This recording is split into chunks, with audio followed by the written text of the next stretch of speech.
नमस्कार मंडळी, श्री स्वामी समर्थ. श्रावणातल्या कोणत्याही शुक्रवारपासून या व्रताला तुम्ही सुरुवात करू शकता. महिला असाल, पुरुष असाल, मुली असाल, मुलं असाल, इच्छापूर्तीसाठी तुम्ही हे वैभवलक्ष्मी मातेचं व्रत हे करू शकता. तुम्हाला जर हवं असेल तर अगदी 12 महिन्यांसाठी वर्षभर सुद्धा तुम्ही हे व्रत करू शकता. बघा, जर तुम्ही आर्थिक समस्या आणि कौटुंबिक कलहातून जात असाल तर मग श्रावणातल्या शुक्रवारी वैभवलक्ष्मी व्रत तुम्ही नक्की करा आणि तुमच्या समस्या संपवून टाका. खरंच सांगते, शुक्रवारी वैभवलक्ष्मी मातेचं व्रत आणि पूजा केल्यामुळे व्यक्तीची प्रत्येक इच्छा ही पूर्ण होतेच, तसेच धनाशी संबंधित त्रास देखील दूर होतात, घरामध्ये लक्ष्मी वास करते आणि नोकरी व्यवसायामध्ये लाभ होतो. त्यामुळे श्रावणातल्या शुक्रवारी अशी वैभवलक्ष्मी व्रताची पूजा मांडणी नक्की करा. वैभवलक्ष्मी व्रत कसं करायचं, हे व्रत श्रावणात कसं करायचं, तसेच पूजाविधी कशी करायची, नियम काय, सगळी माहिती या व्हिडिओमध्ये मी घेऊन आलेली आहे. ही महिला, पुरुष, कुमारिका कोणीही हे व्रत करू शकतं. काही नाही की याने करायचं याने करायचं नाही. वैभवलक्ष्मी व्रत हे सगळेजण करू शकतात. हे या ग्रंथावरच लिहिलेलं आहे. सुख शांती वैभवलक्ष्मी प्राप्तीसाठी अद्भुत चमत्कारी हा ग्रंथ आहे. आतापर्यंत मी सुद्धा वैभवलक्ष्मीचे बरेचसे व्रत केलेले आहेत. तुम्ही नक्की करा, तुम्हाला अनुभव आल्याशिवाय राहणार नाही. अगदी खरं सांगत आहे आणि हे व्रत अगदी साधं सोपं आहे. पूजा मांडणी पण खूप सोपी आहे. या सगळ्या वस्तू आपल्या घरामध्येच असतात. कसं करायचं काय, ही सगळी माहिती मी तुम्हाला देते. नियम पण सांगते. नियम पण फारसे काही नाहीयेत, पण महिलांनो, हे व्रत जे आहे ते तुम्ही तुमच्या घरामध्ये करा. एकाने व्रत केलं, बाकीच्यांनी पूजा केली तरी सुद्धा चालते. तुम्हाला काही अडचण असतील, आर्थिक अडचणी असतील, शारीरिक, मानसिक किंवा तुमच्या घरामध्ये आर्थिक अडचणीसाठी, तर हे व्रत तुम्ही आहे तर ते खूप फलदायी आहे. कर्ज आहे, पैसे अडकलेले आहे, पैशाबाबतीत कोणत्याही समस्या असतील तर हे व्रत जे आहे तर ते अतिशय फलदायी आहे. यासोबतच नोकरी समस्या, संतान प्राप्तीच्या समस्या, नवरा बायकोचं भांडण, असं काही असेल तरी महिलांनो, हे व्रत करा. 100% तुम्हाला त्याचं फळ मिळेल. फक्त मनापासून करा. या व्रताचा रिझल्ट जर तुम्ही विचाराल तर आपण म्हणतो ना की ओंजळ कमी पडेल एवढं भगवंत देतो, तर खरोखर ओंजळ कमी पडेल घ्यायला एवढं माता लक्ष्मी भरभरून आपल्याला देते. जर तुम्ही श्रद्धेने आणि विश्वासाने हे व्रत करा. फक्त मी सांगते किंवा अजून कोणीतरी तुम्हाला सांगितलेलं आहे म्हणून तुम्ही हे व्रत कराल किंवा अजून कोणतंही व्रत कराल, कोणतीही सेवा कराल तर तुम्हाला हवे ते रिझल्ट मिळणार नाही. पण जर खरोखरच अंतःकरणापासून खऱ्या भावनेने, श्रद्धेने, संयमाने तुम्ही कोणतेही व्रत कराल तर 100% ते व्रत पूर्ण होण्याच्या आतच त्या सेवेचे रिझल्ट आपल्याला बघायला मिळतात. सांगितल्याप्रमाणे करा. सगळी माहिती मी तुम्हाला देते. तर सगळ्यात पहिले तुम्हाला हा वैभवलक्ष्मी व्रत आहे, हा जो ग्रंथ आहे तो तुम्हाला आणायचा आहे. अगदी हे पुस्तक जे आहे ते 5 ते 10 रुपयाला मिळतं. याच्यामध्ये सगळी माहिती आहे. हे पुस्तक जर तुम्ही आणाल ना तर तुम्हाला माझ्या व्हिडिओ बघण्याची सुद्धा गरज पडणार नाही की कसं करायचं, हे सगळं त्यामध्ये आहे. तर आता मी तुम्हाला पहिला नियम सांगते. काही नियमांना जास्त महत्त्व आहे. आपल्या सगळ्यांना नियमाचे जास्त टेन्शन असतं. तर वैभवलक्ष्मी माता व्रत नियम प्रथम पाहूयात.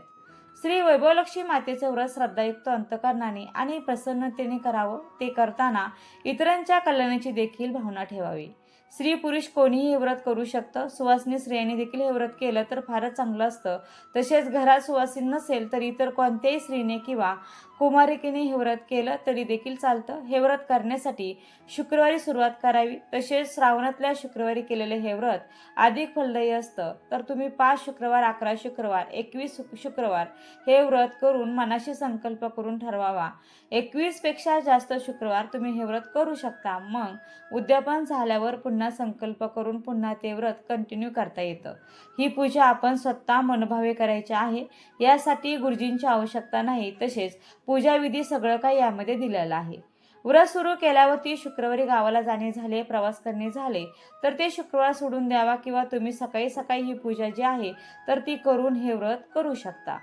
लक्ष्मी मातेची एकूण 8 चित्रे या पुस्तकामध्ये आहेत. त्या स्वरूपामध्ये व्रत पूजा करण्यापूर्वी मातेला वंदन करावे, श्रीयंत्राला वंदन करावे. जर श्रीयंत्र नसेल तर पुस्तकात श्रीयंत्र असते तर त्याची झेरॉक्स काढून ती तुम्ही पूजेमध्ये देखील ठेवू शकता.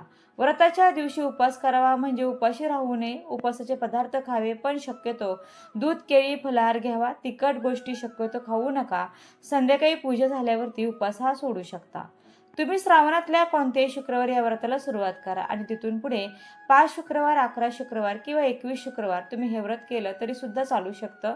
आणि 5 शुक्रवारचं तुम्ही हे व्रत करणार असाल तर 5व्या शुक्रवारी तुम्हाला या व्रताचं उद्यापन हे करायचं आहे.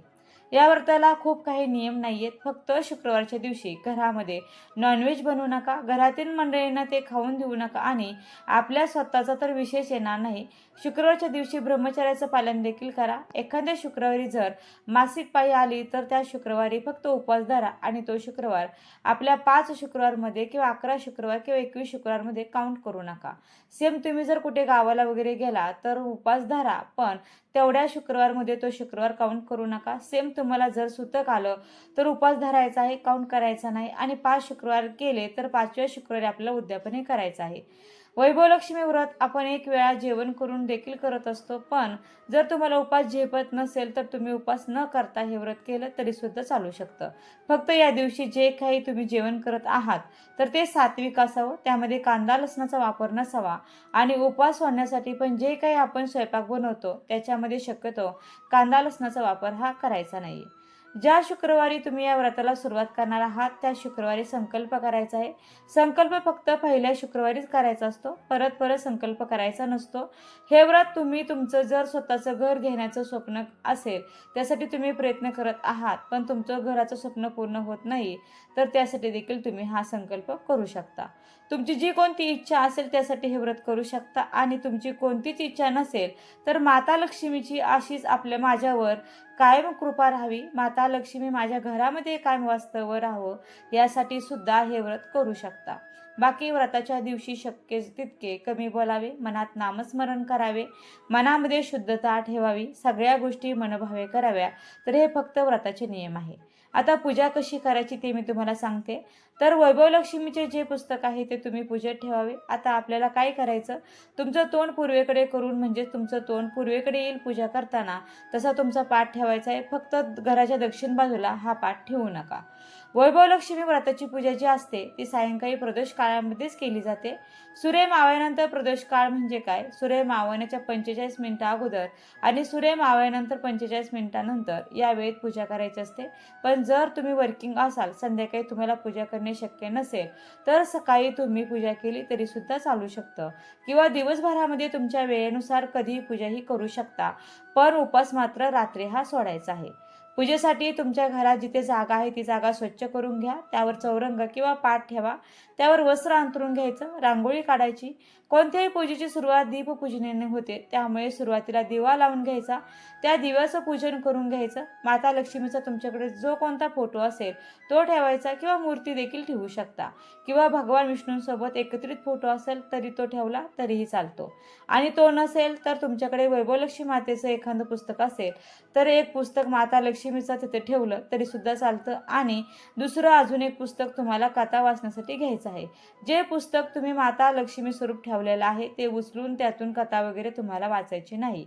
आपल्या उजव्या साईडला 2 विड्याची पानं ठेवायची, थोडंसं तांदूळ त्यावर ठेवायचं, त्यावर गणपती बाप्पा स्वरूप एक सुपारी ठेवायची किंवा तुमच्या देवघरातील गणपती बाप्पांची मूर्ती ठेवली तरी सुद्धा चालते.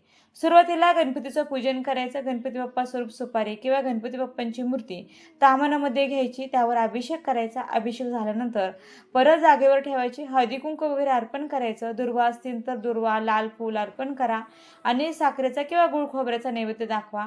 त्यानंतर माता लक्ष्मीच्या फोटोसमोर देखील थोडीशी तांदळाची रास टाकायची, त्यावर हळदी कुंकू टाकून घ्यायचं. त्यानंतर एक पाण्याने भरलेला तांब्या घ्यायचा, त्यावर कुंकवाने खालून वर अशा 5 उभ्या रेषा ओढून घ्यायच्या.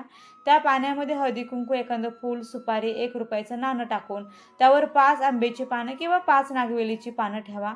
त्यानंतर परत एक छोटीशी प्लेट ठेवायची त्या तांब्यावर आणि त्या प्लेटमध्ये तांदूळ टाकायचे. त्या तांदळावर सुद्धा हळदी कुंकू अर्पण करायचं आणि त्यावर एखादा सोन्याचा दागिना ठेवायचा. कोणत्याही सोन्याचा दागिना असू द्या किंवा 1 रुपयाचं नाणं ठेवलं तरीही चालतं. आता बघा, माता लक्ष्मी स्वरूप ज्या ज्या गोष्टी माता लक्ष्मीला प्रिय आहेत त्या ठेवाव्या. कवड्या एखाद्या प्लेटमध्ये तांदळात ठेवा, सुट्टे पैसे सुद्धा आपल्या एका प्लेटमध्ये ठेवू शकतो. त्यानंतर गजलक्ष्मी हत्ती माता स्वरूप आहे, तर ज्या ज्या आवडीच्या गोष्टी तुमच्या देवघरात असतील तर त्या देखील तुम्ही या पूजेमध्ये ठेवू शकता. आणि त्यानंतर जे आपण कथा वाचण्यासाठी वैभवलक्ष्मी व्रताचं पुस्तक घेतलेलं आहे तर त्या ग्रंथाचं सुद्धा पूजन करायचं आहे. माता लक्ष्मीचा फोटो स्वच्छ पुसून घ्या, माता लक्ष्मीला हळदी कुंकू अर्पण करा. तुमच्याकडे जर गजरा असेल, फुलं असतील तर ती अर्पण करायची. जे आपण सोन्याचा दागिना ठेवलेला आहे त्याचं सुद्धा हळदी कुंकू अर्पण करून पूजन करा. त्यानंतर जो काही खिरीचा नैवेद्य तुम्ही बनवलेला असेल किंवा फळं, साखर, खडीसाखर जो काही तुम्ही नैवेद्यासाठी घेतलेले पदार्थ असतील तर त्याचा नैवेद्य दाखवा. धूप दीप ओवाळून घ्यायचं आणि त्यानंतर जे आपण कथा वाचण्यासाठी वैभवलक्ष्मी मातेचं पुस्तक घेतलेलं आहे ते हातामध्ये घ्यायचं. सुरुवातीला त्यामध्ये अष्टलक्ष्मी दिलेल्या आहेत, त्यांना सर्वांना नमस्कार करायचा आणि त्यानंतर कथा वाचून घ्यायची. कथा वाचून झाल्यानंतर आरती करायची आणि त्यानंतर मग आपण आसन हे सोडायचं आहे. आणि रात्री मग तुम्ही उपवास सोडण्यासाठी जो काही स्वयंपाक बनवाल मग तो स्वयंपाक झाल्यानंतर त्याचा सुद्धा नैवेद्य तुम्ही पूजेला माता लक्ष्मीला दाखवू शकता. आणि त्यानंतर जो काही सकाळचा नैवेद्य असेल किंवा पूजेच्या वेळी दाखवलेला नैवेद्य असेल आणि हा स्वयंपाकाचा दाखवलेला नैवेद्य असेल तर तो आपण घरातील सर्वांनी प्रसाद म्हणून खायचा आहे. उपवास सोडताना सुरुवातीला जो काही गोड पदार्थ आपण बनवलेला असेल तो खायचा आणि त्याच्यानंतर बाकीचं जेवण करून आपल्याला उपवास हा सोडायचा आहे. बघा, उद्यापनाच्या दिवशी सेम याच पद्धतीने पूजा करायची. उद्यापनाच्या वेळी 5 किंवा 7 कुमारिकांना किंवा सुवासिनींना बोलवून कथा वाचायची असते आणि त्यामध्ये सांगितल्याप्रमाणे त्यांना लक्ष्मी स्वरूप मान देऊन त्यांचा मानसन्मान हा करायचा, सत्कार करायचा. त्यांना हळदी कुंकू द्यायचं. सुवासिनी असेल तर ओटी वगैरे तुम्हाला त्यांची भरायची आहे आणि त्यांची ओटीमध्ये आवर्जून एखाद्या फळाचा देखील समावेश करायचा. आणि हे वैभव लक्ष्मी व्रताचं पुस्तक सुद्धा त्यांना भेट म्हणून द्यायचं आहे. याचबरोबर तुम्हाला हवं असेल तर तुम्ही जेवण देखील बनवू शकता. साधं जेवण, पूर्णावनाचं जेवण किंवा अगदी तुम्ही फक्त खीर बनवली आणि त्या महिलांना खाऊ घातली तरी सुद्धा चालतं किंवा हेही शक्य नसेल तर चहा दूध सुद्धा तुम्ही त्या महिलांना देऊ शकता. तर आपल्या इच्छेनुसार साधं सोपं याचं उद्यापन आपल्याला करायचं आहे. मात्र वस्तू सोबत तुम्ही हा जो ग्रंथ आहे ना तो मात्र द्यायला विसरू नका. आणि शेवटी पुन्हा एकदा माता लक्ष्मीला आपल्याला मनापासून नमस्कार करायचा आहे. जे काही तुमच्या मनामध्ये आहे ते सांगायचं आहे. क्षमा प्रार्थना मागायची आहे की हे देवी आई, मी अगदी साध्या भोळ्या मनाने तुझी पूजा केलेली आहे. यामध्ये जर माझ्याकडून काही चूक झाली असेल तर मला क्षमा करावी, असे आपल्याला एक प्रार्थना मातेला म्हणायची आहे. आणि असे हे वैभवी लक्ष्मी मातेचं व्रत आहे ते नक्की करा. 100% तुम्हाला अनुभव येईल. खूप ताईंना याचा अनुभव आलेला आहे. तर त्यामुळे नक्की तुम्ही सुद्धा करा. तुम्हाला याचा अनुभव येईलच. आणि या श्रावणामध्ये पहिल्या शुक्रवारपासून तुम्ही हे व्रत सुरू करू शकता किंवा मध्ये पण तुम्हाला कधी वाटलं तर शुक्रवारी तुम्ही हे व्रत करू शकता. सांगितल्याप्रमाणे 5, 11, 21 शुक्रवार आपल्याला हे वैभवलक्ष्मी व्रत करता येतं. तर श्रावण महिना अतिशय महत्त्वाचा आहे. त्यामुळे न चुकता या सांगितलेल्या सेवा करा. छोट्या छोट्या पूजा आहे पण या खूप फळ देऊन जातात. आपल्या आयुष्यामध्ये जे काही अडचणी आहे, दुःख आहे तर ते दूर होण्यासाठी मदत होते. मी हे व्रत खूप दिवसापासून करत आहे आणि याची अनुभूती मला खूप सुंदर आलेली आहे. तसेच ज्यांनी हे व्रत केलं असेल त्यांनी देखील अनुभव कमेंटमध्ये नक्की शेअर करा. कारण खरं सांगते या व्रताचा अनुभव खरोखर येतो. फक्त नॉनव्हेज पाळायचं आहे आणि तुम्ही पुस्तक घेतल्यानंतर तुम्हाला संपूर्ण माहिती त्यामध्ये पाहायला देखील मिळेल. खूप साधी सोपं हे व्रत आहे. तर ही एक अतिशय महत्त्वपूर्ण माहिती मला तुमच्यापर्यंत पोहोचवायची होती.